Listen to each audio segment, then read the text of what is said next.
اس وطن کے لیے آپ کے ہاتھ پہ ہم بیعت کرتے ہیں، جیسا کہ مئی میں ہم نے کہا تھا کہ 30 لاکھ مدارس کے طالب علم آپ کے ایک حکم کے منتظر ہیں۔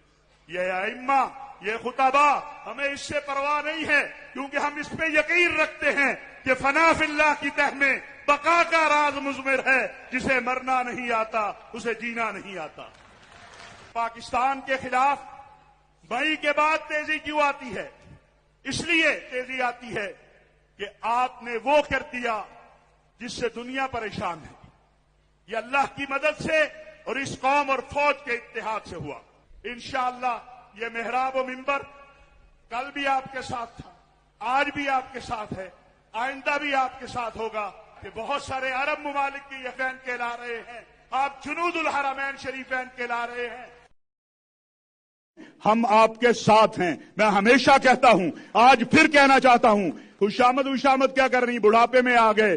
میں اس عمران خان کو جانتا ہوں، علماء میرے پاس ایک گواہی ہے آپ کے سامنے دینا چاہتا ہوں۔ 27 کی رات تھی، بیت اللہ کا جوار تھا، تہجد کا وقت تھا، میں اور حضرت پیر صاحب موجود تھے جب بیت اللہ کے جوار میں عمران خان نے اپنی تقریر اٹھا کے سائڈ پہ رکھی جو وزارت خارجہ نے لکھ کر دی تھی۔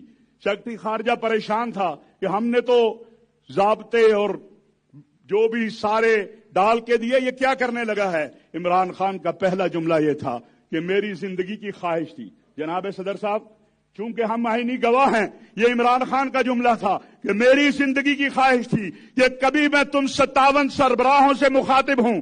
اسلامی دنیا کے 57 سربراہ بیٹھے تھے، کہا میری خواہش تھی میں کبھی تم سے مخاطب ہو جاؤں اور تم سے ایک گزارش کروں، ایک عرض کروں، ایک التجا کروں کہ آؤ آقا کی ناموس کے لیے عالمی سطح پر قانون سازی کروائیں، اقوام متحدہ کے اندر، OIC کے اندر۔ کیا وہ عمران خان کسی گستاخ رسول، کسی قادیانی نواز کا حامی ہو سکتا ہے؟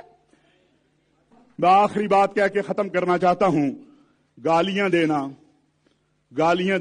تہمتیں لگانا، افواہیں پھیلانا، بد زبانی کرنا، یہ منافقوں اور ابو جہل کے ماننے والوں کا کام